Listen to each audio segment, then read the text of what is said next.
Welcome back, everybody, to the Good Old Hockey Podcast. This is episode number 48, two away from number 50, the big half century, whatever that is.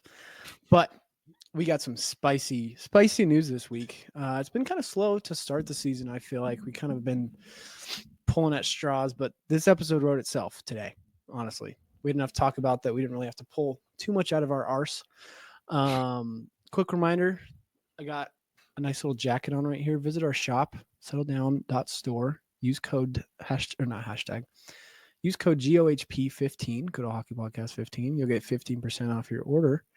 Got some cool shirts, got some Sharks themed stuff if you're a Sharks fan, just like me and Alan are.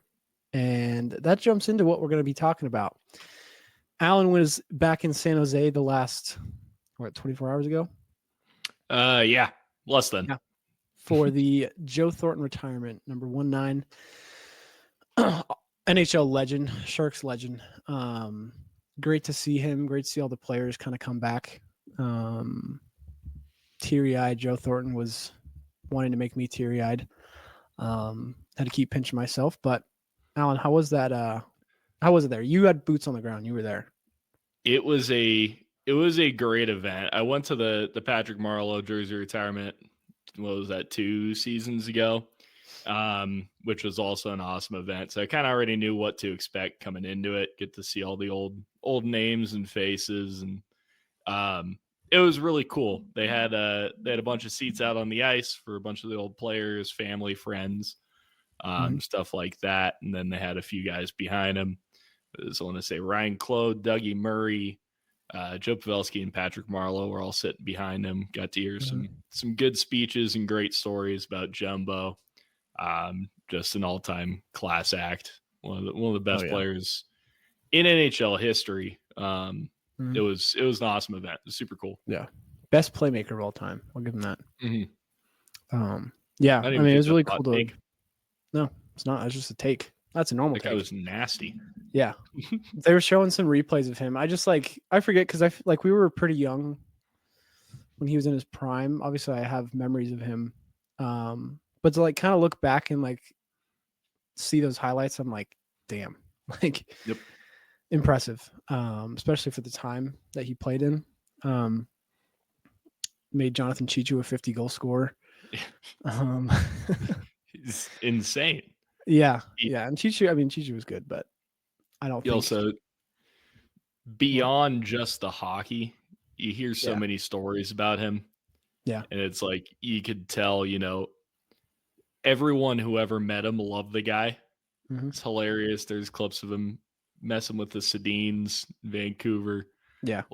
There's some great clips of that guy. It was really cool to see. Yeah. I think my favorite quote is from him talking about, the media asked him after Tomas Hertl scored 4 goals. And they were like, oh, you think he was showboating a bit? And he was like, if I scored 4 goals, I'd have my cock out. And I'd be stroking it. He said something about that during his speech. Yeah, I heard that. He's talking about a bunch of different guys. He goes, Tomas Hertl, I got one thing I got to say. If I scored 4 goals in a game, I'd still do that. It was pretty insane. I'm pretty sure everybody in the stadium was laughing. Yeah. It was cool awesome. To see. His number go up. Obviously, the Sharks lost. They're 0-2 in retirement games. Sums up pretty much what we've been about the past 2 years, 3 years, 4 years. Yep. But you know what? We're on the struggle bus, but it's okay. We'll get to the Sharks later. But overall, you went to the game. How was the game just in general? It was packed, huh? It was. So it was a sellout crowd, which is really weird for Sharks games nowadays. I showed up. I probably got to the arena at 2:15-ish, and it was already packed. They had a whole teal carpet event out front where everybody walked in, and there was a bunch of stuff to do. I didn't really do too much of that because I was mainly looking at jerseys. Little Macklin Celebrini jersey. Nice. But it was pretty cool. Packed house. There's some good energy there, especially during the ceremony. Once the game started, it was a good game up until the second period, and then it was all Buffalo from there. Yeah. At least for the most part. James Reimer made an insane behind the back save. I don't know if you saw any of that. Huh? Who was the one that shot that? Was it Mac? I think so. Yeah. I wanna say That's it what I was. saw. It was like him just kind of like baffled. Insane. Why Which we didn't had James Reimer do Reimer. that? Yeah, for us. Probably Or because our for defense sucks, but or for Florida or for Toronto in that game where they gave up the 4-1 lead. yeah, I guess yeah. There's a lot you could But ask him. either But way, yeah, I that love James jersey, Reimer. yeah, jersey's pretty sweet. Pretty sweet. Yeah. Still Adidas, which is cool. Didn't have to buy a Fanatics jersey. I refused to buy a Fanatics hockey jersey. The ones Did they you see had any of were them like, there? oh yeah, they were way cheaper. They were like, I want to say they're like $180 for like their second model of the line. There's Yeah. like 3 different jerseys you could buy, and then they had the on ice like authentic one, which they're It was selling like for $400. $425, something like that. I'm like, for a Fanatics jersey, that's kind of ridiculous. I highly doubt it's the authentic one that they make at the factory in Toronto. That's what they claim. But Yeah. either way, super cool experience. Very fun. You got a cool little puck here. Nice. It's going to be backwards on the screen, but Jumbo Joe 19. Yeah. Pretty neat. Yeah. No, that's cool. Yeah. Honestly, salute to Joe Thornton and everything he's done for the Sharks. I got one little thing right here. But yeah, I think it's pretty cool. He was he's housing Macklin Celebrini right now too, huh? Mm-hmm. Gonna turn that kid into a beauty. He already has. He already has. Oh my goodness. Yeah. Macklin is what was that stat? It was kind of crazy. It was like most puck battles won by forwards in the NHL. That's kind of ridiculous for an 18-year-old. It's an impressive stat, no matter how like nitpicky it is. But like right. that's still an important thing for, you know, an 18-year-old kid just getting in the league. Obviously he's a bigger kid. He's like what, 6'1", 190 pounds, something like that. Yeah. It's like you can expect it a little bit, but he's still going up against, you know, he's still 18. Guys who are 6'5", 6'6", and weigh 220, 230. Exactly. Dudes that are men that have men strength on them. Yeah. And years of weight room experience versus Mac. Yeah. So impressive nonetheless, but we're going to jump into some headlines here. Coast to coast, we have some sad news about Alex Ovechkin. We jinxed it. We did. We apologize. Last week we were pumping his tires. And he is now out to 4 to 6 weeks with a fractured fibula. He went down. I want to say like the day we recorded last Monday. Mm-hmm. I'm pretty sure it was. He scored 2 goals, and we were like, "Oh my God, Ovi's got 2 goals already tonight. He's going to break it by February." Then we hit stop recording, and like 20 minutes later, he goes down with a broken fibula. So, you know, shit happens. But maybe we'll reverse jinx this, and he'll come back a lot quicker now because we're talking about it. I'm hoping so. I'm really hoping so. That was kind of this is a scary situation. Jack McBain didn't look intentional. I think they just kind of were skating opposite directions and collided. Yeah, it's one of those plays that you can't really avoid. They just kind of happen in hockey. But yeah, 39-year-old Ovi goes down. I think this is the longest he'll have been out with an injury for, I don't even know, probably his whole career. I mean, I feel like pretty sure it's his entire career. Wow. That's crazy. And it's only 4 weeks, which really isn't that long. It's only a month of hockey. It's kind of crazy that you look at that and you're like, this guy's actually been a rock his entire career. Yeah. He's not missing any time whatsoever. I mean, he's only really missed because of lockouts and COVID. Like, that's the only thing that's really ruined. And he would have already broken it by now if it wasn't for that. But absolutely. Obviously, it's not how it works in the real world. But my question to you is, do you think he's still breaking that record this year? Yes. I'm going to say it. Okay. I think so. I think he comes back. I think he comes back strong. He's going to be pissed off. He's already going to Washington Wizards games and walking. He looks mostly fine. Drinking beers at the Wizards game. That was awesome. Yeah. It's like sparkly ball. I'm saying he's going to come back fired up. Hopefully they play. I don't know when the next time Washington plays Utah is. I don't know if they've already played them twice this year, but hopefully he comes back, gets a hat trick on them, and keeps the ball rolling. Yeah. Of course, it's the Utah hockey team, too. The team has caused so much controversy with fans and fandoms, and now they are hurting the greatest goal scorer ever of all time. Great But way to endear the NHL fans. yeah, I think the timing obviously sucks, but the shitty part is he's like the hottest he's ever been in his career at this point in the season. And then he goes down with an injury. And it's like, how can he bounce back if he comes back swinging hard? Then I'll say, yes, he's going to break that record. But if he comes back and has a slow start, I don't know. I don't think like he's got to like come back and score a goal. Well, at least one. At least one. He is one of those guys. Obviously, this is an older Alex Ovechkin we're talking about, but he is one of those guys where we've seen it in the past. He goes through cold stretches in the middle of the season. That's fair. And then lights it up and scores 20 goals in the last 20 games. Yeah. So it's something that's like, I don't think it's unrealistic for him to come back, maybe have a little bit of a slouch for, a couple weeks, a month, and then get right back on his horse. This might be wishful thinking, but I'm hoping he gets back to it. Mm-hmm.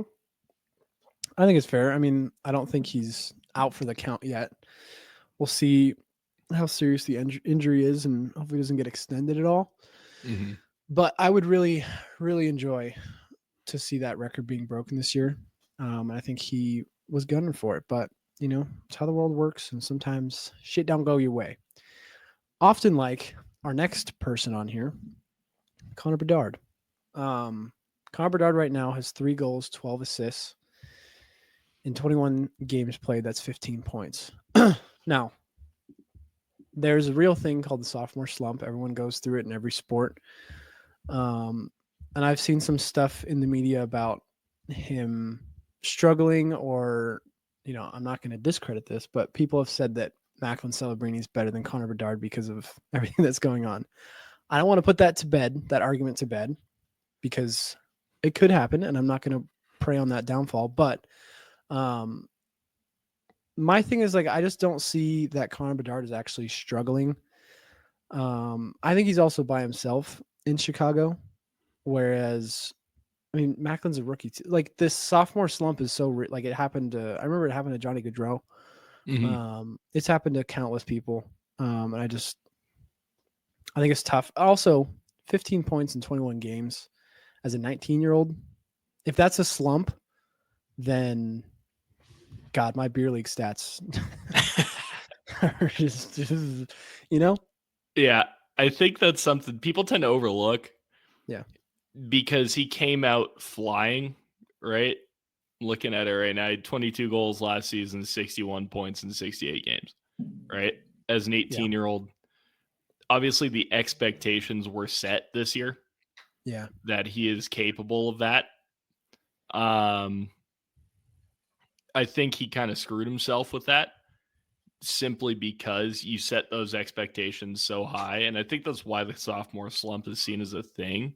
Is like, you're a rookie, you're all juiced up, you made your dreams come true, you made it to the NHL, right? And you're a consistent player. You're one of the best players. You're one of the best young players in the world, probably the best young player in the world.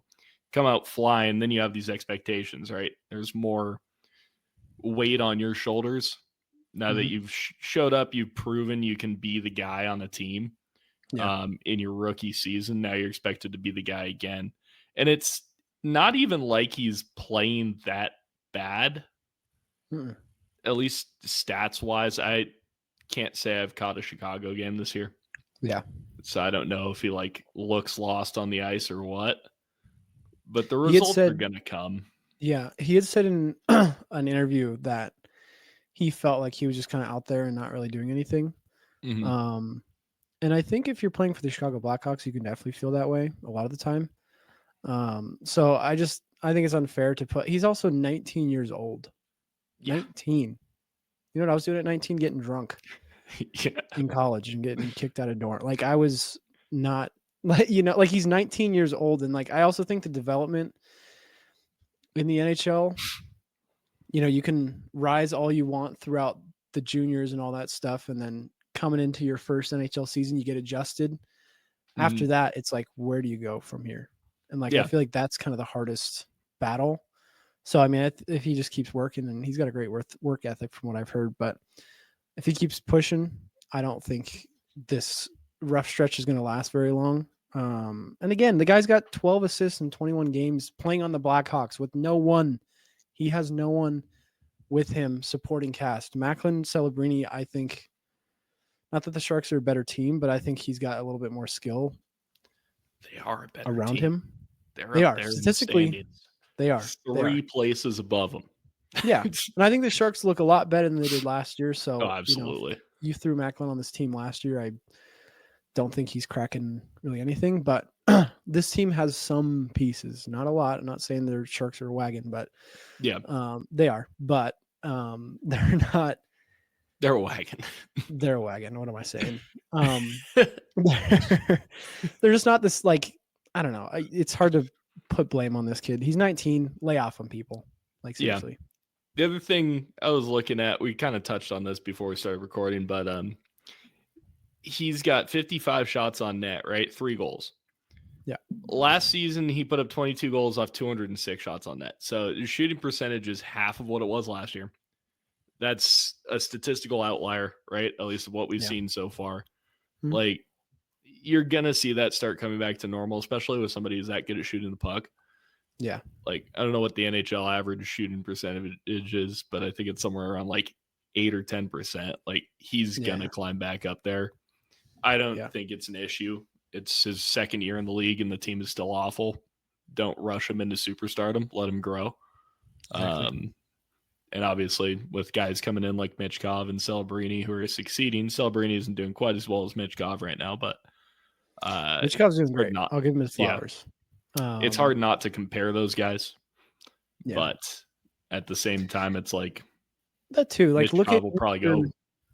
How is like, we can look this up, but how is any other Calder favorite last year doing? Like, how's Brock Faber doing? That guy's getting paid $8 million a year now. I'd have to see. Let me take a look. I don't know how that works. Minnesota's a wagon this year. I was wrong about them being pretenders, I think. He's got 11 points. He's a +9 in 20 games. So he's doing well. Not quite as well as last season. No, that's what I mean. Like, a little bit better than last season. We can't compare Bedard to these rookies. I know Michkov was the same draft class as Bedard, but I don't like looking at it like that, where you're like, because again, this kid has now no expectations. He can go out there. He could go out there and have the same amount of points as Bedard, and people would still be like, "Oh wow, look at that, 15 points in 21 games." You know. Funny enough, Michkov has 16 points in 19 games. He's not look at far off. Yeah. He just puts the puck in the back of the net. And I think Bedard has a lot of playmaking capabilities. Mm-hmm. So him having 12 assists is still pretty good. I mean, I know his shot is great, but his playmaking has always been pretty good as well. Michkov was just a pure goal scorer. What I've seen, with obviously you need to be a playmaker in this day and age, but I think Michkov's definitely more of a solidified shooter, whereas Bedard can kind of play both. I think he's a better all-around player for sure. Yeah, I agree. But I think Macklin Celebrini has that two-way game. He's got that 200 feet game. Bedard doesn't have. I'm happy. I agree.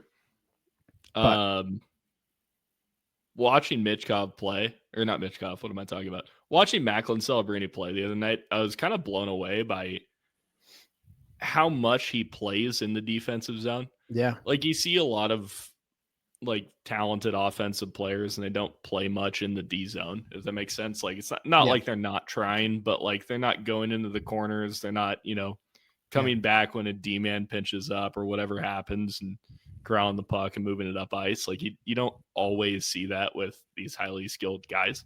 Yeah. And that's why I think, especially not with 18-year-olds. Yeah. Well, that's why I think like the center position is like, people sometimes just throw great players at center and they're like, all right, go do your thing. Like, Bedard would do great on the wing, I think. He'd be Oh, fine. absolutely. I think he's been Like, playing some on the wing. has he? Okay. I think I saw that because first of all, I don't know if you've seen his face-off percentage this year. It took McDavid a while to actually become okay at face-offs, and I think he's still not great, right? Yeah. But Bedard this season is winning just under 30% of his face-offs, which is Ooh, not good yeah. enough at the NHL level. No, not from a You first want line to center. get your team the puck Yeah. off the bat and let them play with the puck. You don't Mhm. want to be playing in front of the puck. That makes Exactly. sense. Yeah. Um, No, totally. So, yeah, I think Bedard, I mean, I think he'll figure it out. He's a generational talent. I'm going to stick by that. yeah. Oh, absolutely. Yeah. So I think give him some time, and I think he'll be back. I think he'll be back by the second half of the season. And even then, like I'm saying, like he's going to be back. He already is doing great. I think he'll just Yeah. start putting the puck in the back of the net a little bit more. Yep. But our next piece of news here comes from the Boston Bruins. Again, something that happened like a day after we recorded, but Jim Montgomery, the Bruins fired their head coach, their Jack Adams winning head coach in 2023. They fired him. Blues ended up picking him up 5 days later. And the Bruins right now, looking at the standings, are not doing not doing what they, I think, were hoping for at this point in the season, especially in the Atlantic that they're in. Oh my gosh. Wait. I thought that was lower. They're sitting fifth right now in the Atlantic. And honestly, they got 23 points, but they're only like, 2 points behind the Panthers, who are in second with 25. And this could be, I don't know what, they've won the last 2 games, so I'm sure new coaching change. Before that, they were probably a little bit lower, but I know they're sitting, actually, I don't even know if they're in the wild card spot anymore. I know they were in the wild card spot at one point, but they fire him. This is a dude who gave them the best regular season of all time. And just to can the guy, I mean, I'm just, what's the first thing that comes to your brain when you saw that trade that firing? I thought that was a little ridiculous. They've fired 3 Jack Adams winning coaches in recent memory now. And it's like the best coaches in the league they don't grow on trees, right? Yeah. You have a guy whose system works and you know it works. You somehow made the playoffs last year with a horrible roster, what we thought was a horrible roster. And I think this is just kind of it coming around where that coaching style was working for him, but age and regression is starting to show itself. Mm-hmm. You have Brad Marchand, who is not doing what Brad Marchand has done years past. David Pastrnak is not doing what he's done past seasons. I mean, your third highest point scoring player has 10 points in 22 games. It's Elias Lindholm, your first line center. Like, that's just not good enough. Yeah. And I think everyone thought that was that drop off was going to happen last year. Yeah. It didn't. And this is kind of a culmination of just the team getting worse over the years and it still being an old boys club. Yeah. And them not willing to let go of guys to help move along the team. And they're dealing with the lack of good drafting. They have Matthew Poitras. Yeah, he was a pretty good rookie last year, but I want to say he got sent down. He's got 4 points in 14 games this year, so I'm sure he did. It's just you look through their roster and there's no bright spots, and it's like this is kind of what happens when you are good for 30 years. Yeah. But also when you're not willing to tear it down when there's signs that it needs to be torn down. Like 2019 was the last time this team was really a contender. They lost to the Blues. I mean, a contender. Like in the playoffs. Yeah. Like, not like during the season. Not during the season, because this team's been good during the season. But like when you take a look at a roster and you're like, this they made a deep playoff. Like last time they made a deep playoff run. Yeah. Yeah. Watch me be wrong about that. They went to. I'm just forgetting about some cup final they went to 2 years ago. I don't think so, but no, 2019 was the last time they went to the final. But I mean, bring up the past 2 years. Last year they squeaked by, almost fucked up, but also squeaked by against the Maple Leafs. Get bounced hard by the Panthers, and the year before that, give up that 3-1 lead. Get dog walked by the Panthers. Exactly. It's just one of those things where like the Sharks were like this for a while. Sorry to relate everything back to the Sharks. I've been saying since 2016 they need to tear the team down, start trading away players, right? Yeah. But you try and keep that like competitiveness well past when you should be competitive. The Penguins are going to go through it. They're already going through it. The Capitals will at some point go through it once Ovi's gone and they have nobody else to score goals. It's just like they need to tear it down, and I don't think it was really the coaching's fault. I think you trading away, a Jack Adams winning coach every time you go through a bad stretch of games is kind of stupid. So I don't really know what they're doing. I think that team's going to fall off a cliff here soon. David Pastrnak will probably be gone in 3 seasons. I think he loves Boston, but I just don't want to see him waste his potential there because they really are like he came up at a bad time when he came up on a great time, but he's in his prime now and he has really nothing around him. The Bruins still have some key pieces, but it's like either start the rebuild, like commit or don't commit. Like you got to pick which way you're going to go, and they're clearly picking to try to win a cup. And it's hard to say because like they do have some of the pieces. I just don't think that they're as deep as a team to make the playoff run, and they just need to just clean house. And I really think they're just looking to point fingers for what's been going on.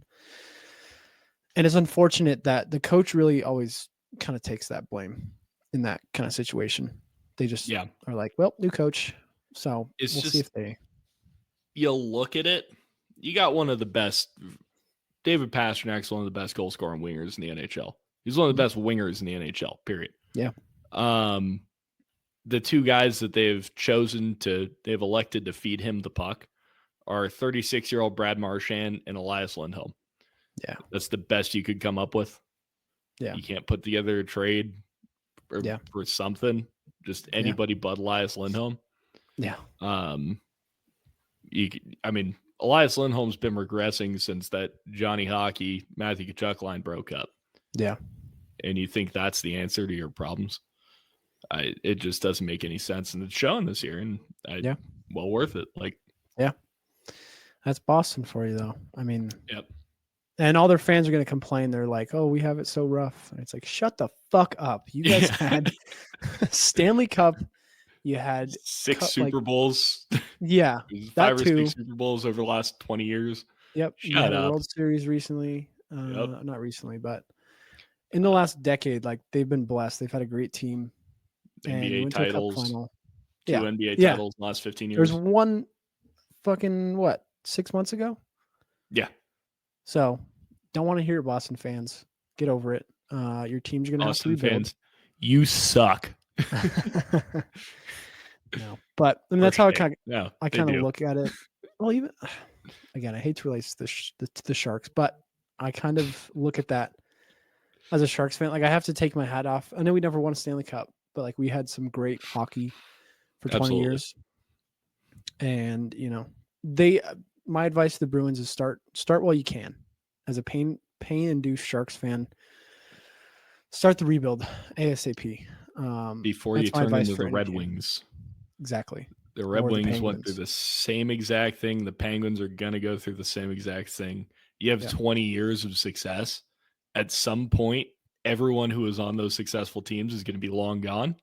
Yeah. And you can't just keep retooling forever. You have one guy, 2 guys. Charlie McAvoy is also really good. Yeah. He hasn't been great this season, but I think tear it down. Give him this season. See what you can do this season. If you get bounced again in the first or second round, Move on. Yeah. Honestly, even if you make a cup run, I don't care. Move on. It's time. Because it's not going to last. Yeah. So, but yeah, the Blues, we're going to see. I mean, I'm sure the Blues are in a weird spot. I don't think they're going to really. They have nothing. Yeah. To be frank, the Blues Makes me are very happy. They're a shell of a team. They really just don't have anything bright. I look at that roster and I'm like, these are a bunch of misfits. But we've seen crazy things happen. But Yep. To join the original six in some pain and suffering struggles, it's the New York Rangers. Jacob Trouba and Chris Kreider's names were thrown around in a possible trade. Personally, if I was any one of those players, I'd be pissed. Especially your captain, Elbow Man himself. To have your name thrown around like that. And didn't he have some stuff last season too? Yeah, they've been talking about getting rid of him for years, which if you're going to get rid of him, get rid of him. Yeah. Chris Kreider, I have some sympathy for because he's been on that team for I don't know how long, however long he's been playing. But it's just they're kind of in a similar spot with Boston where they're not having the season they wanted to have coming off. You got one of the best goalies in the NHL. You've got a great roster, a team that won the President's Trophy last year, and you're imploding. And guess who made both of these franchises implode? The Florida Panthers. The Florida Panthers single-handedly ruined both of these franchises. And I'm so happy about it. I'm very happy. What I find interesting about the Rangers talking about, tearing the team down for some reason or retooling, they're not bad. They lost today against the Blues. They're 12-7-1. They're well above 500. Yeah. You have Artemi Panarin's doing Artemi Panarin things. They have deep scoring. I know people have been saying Mika Zibanejad is awful, right? Which, fair enough. I don't think I feel like he's always been a player who's kind of been overinflated by just his power play stats, right? Mm-hmm. But you look at it and it's like they have 8 guys that are over half point a game. So Vinny Trocheck has 10 points in 20 games. And you go up the roster, like they have a bunch of guys who are at or around point per game. Why are you talking about tearing it down? Yeah. I don't really get it. Yeah, there are a couple of guys on here that I'm looking at, like Keandre Miller is not doing very well. Ryan Lindgren is not doing very well statistically. But talk about trading away your captain. Talk about trading away Chris Kreider, who's stuck with this franchise for years and years and years and years and years of playoff defeat after playoff defeat. It's and also Chris Kreider, he has 9 goals in 19 games. Yeah. He's got 0 assists, but he's still got 9 goals in 19 games. It's not like he's been awful. I don't really get that. I think it's something that comes of being a team that's been very, very competitive over the last 20 years. Yeah. A couple seasons in the playoffs. Yeah. It's your team's still great. It's so early in the season, and you're talking about trading away 2 very big pieces. Why? Yeah. I don't really get that. It makes me happy because I'm not a New York Rangers fan. But yeah, I mean, that's ultimately, again, the Panthers have done wonders to the NHL.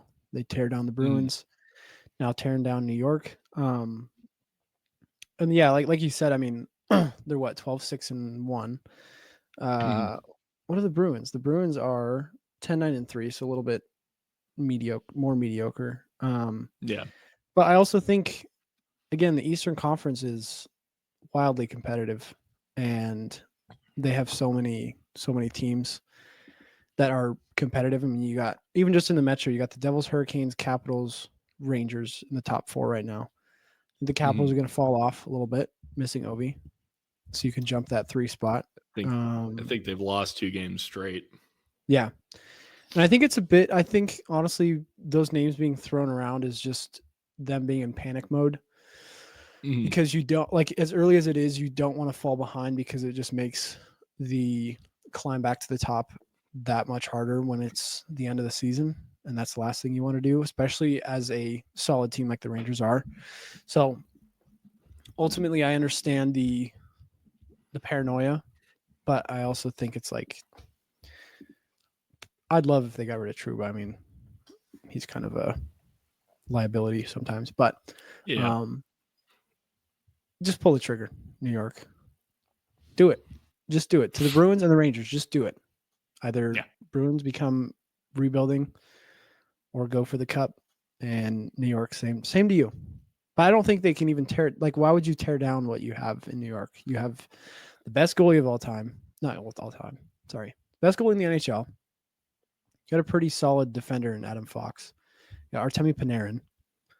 You have so many pieces around you that can help that team just succeed. And I don't know, it's hockey, at the end of the day.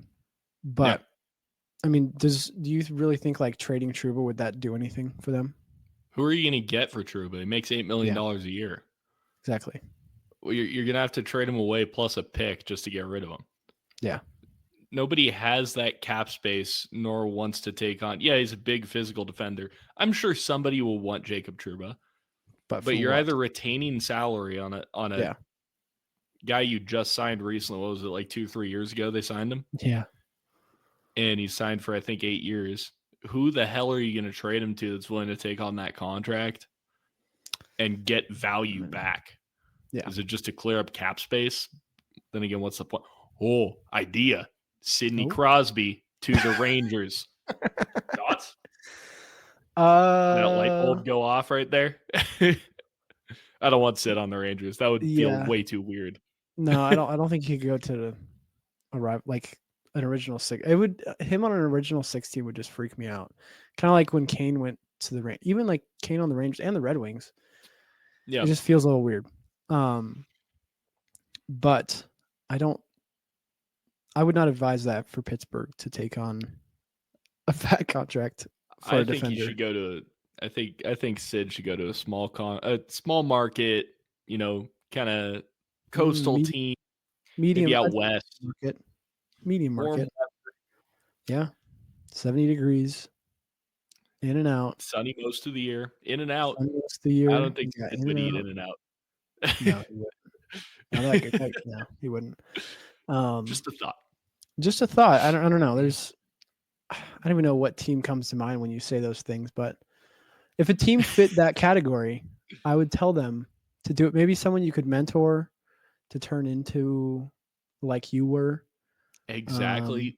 Strong two-way player, guy who just got drafted first overall. There's some guys that come to mind, right? Yeah. Maybe just one guy who comes to mind. First overall picks in a medium-sized market, medium to small-sized market with good weather on the coast. Yeah, there's a couple and teams. A lot of cap space. There's a lot of cap space. Yeah. I don't know. A team's not coming to mind yet, but if you guys think of one, I mean, just if the Penguins are listening, if any teams fit that criteria, I think you should trade Sidney Crosby there. But that's a fact. Yeah. And it's a team that's a bit of a wagon right now. Yeah, I think honestly, yeah. Speaking of Sid, he has hit 600 goals in his career. He can no longer hit it with Ovi, like we were saying. If they had made this trade couple weeks ago, it might have prevented the injury too. That's a fact. Butterfly effect. Mm-hmm. Because that trade, exactly, like Ovi might not have been on the ice at that same point. Exactly. So we could have prevented this Ovi injury. Yeah. And you guys just didn't want to listen to us. So tisk. Come on. Take that to the grave. I'm taking that to the grave with me. I will constantly say, if Ovi doesn't break this record, I'm blaming it on the fact that they didn't trade for Sid. That is a fact. That's a fact. Yeah, it is. It's not. It's a theory. I mean, it can't be proven. It also can't be unproven. So, yeah. Sorry, guys. Last thing on here. Nashville Predators. They lost again tonight. They did? Oh my God. They lost to the Devils 5-2.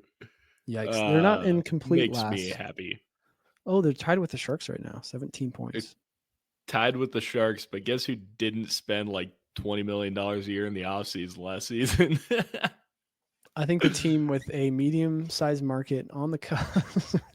I think a team Listen. that could hold Sidney Crosby would be a team that fits that criteria. To me, just me. All I'm just my thought. saying, it's a good idea. I think Watch so him too. go sign with Nashville. He's gonna get traded to Nashville for like Jonathan Marchessault in a third. That would be nuts. Some stupid trade That'd be like stupid. Yeah. that. 1-for-1 Stamkos. It's ridiculous. Yeah. Well, the Sharks play the Kings right now, so maybe they can steal a point in overtime, like they have been, and possibly Shootout jump ahead of loss, them. baby. Yeah, I'm happy with those. Honestly, I don't really care. I'll take it. Yeah, I'll take it.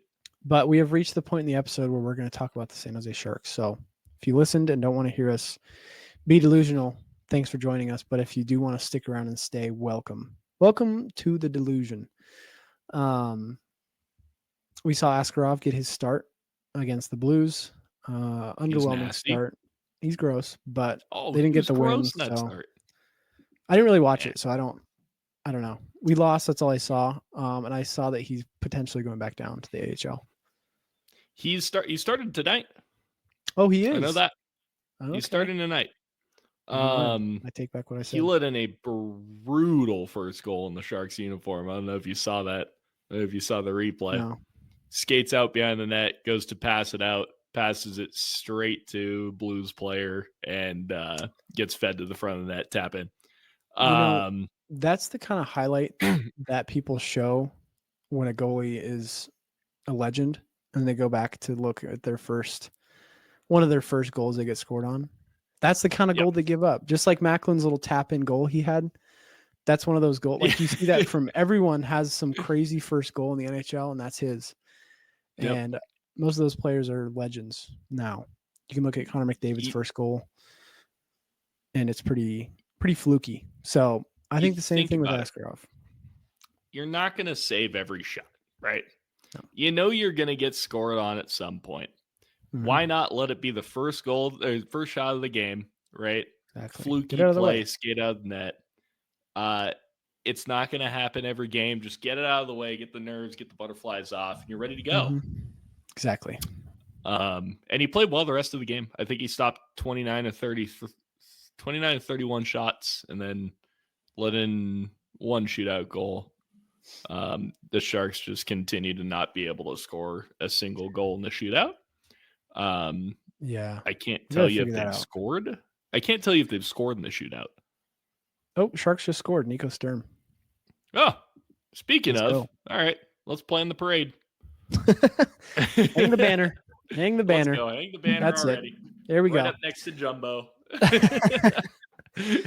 Sharks scored the first goal versus the LA Kings on November 25th. We're not quite as bad as Nashville. That's something they'd do. That is something they would do. And we have Askarov got an assist. Oh, look at that. He's getting apples too. So listen, first game, he turns the puck over, first shot, goal, right? Mm-hmm. Second game, first shot for the Sharks, Askarov apple. Playmaking goalie. Thoughts? Playmaking goalie. He's going to come for Wayne Gretzky's record.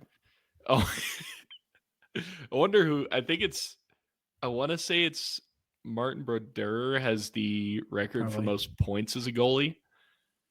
Who does he have? I think he has more points. No. I was going to say, I think he has more points than Biz. I think he does.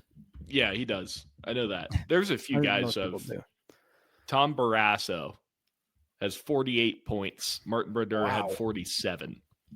Damn. Which I find hilarious. He's a playmaker. Like, that's a good season if you think about it for a player. If I put up 48 points, if I put up 48 points in my NHL career as like a forward, I'd be ecstatic. Yeah, honestly, I'd be so pumped. I'd be bragging about it at the beer league games. Absolutely. Or as a coach, whatever. I'd be bringing it up every time when I tell those kids to get on the line. The leader of active goalies is Fleury. He's got 22 points. That makes sense. Jonathan 22. Quick's got 21. Ooh. Great Quickie. stat. Anyways, the Sharks are nasty. Askarov's going to be gross. Mhm. Not They're worried. up 1-0. Yeah, The Kings suck. the Kings suck. My life is Kings good. are third I in don't- the Pacific, which Yeah, I also don't the think they're actually Flames. bad. No, they're not. Shout out Galley. The Flames are actually doing pretty well this year. Dustin Wolf, Yeah. I think, is a Calder favorite right now. He's got my vote outside of Mac because he has less games played. Okay. And also Matt Michkov is Russian, so not going to give him any flowers. But No yeah, Dustin Ruskies. Wolf, sneaky Calder pick. Not even sneaky. I mean, he's playing great. If you guys haven't listened to that episode, go check it out. It's on our actually not this YouTube. It's on Settle Down's YouTube. So down below you can click on that. And yeah, that pretty much wraps it up for this week in hockey. We got a great week. Shout out again to Jumbo. This episode is dedicated to him and his wonderful career he had. Anyone listening to this point, make sure you go follow our Instagram. You're locked in on us. You are a true fan if you're at this point of the episode. So go ahead, follow us on Instagram, subscribe on YouTube. Make sure you are wherever you're listening to us. Doesn't matter where. And we will see you guys next week. Peace. Peace.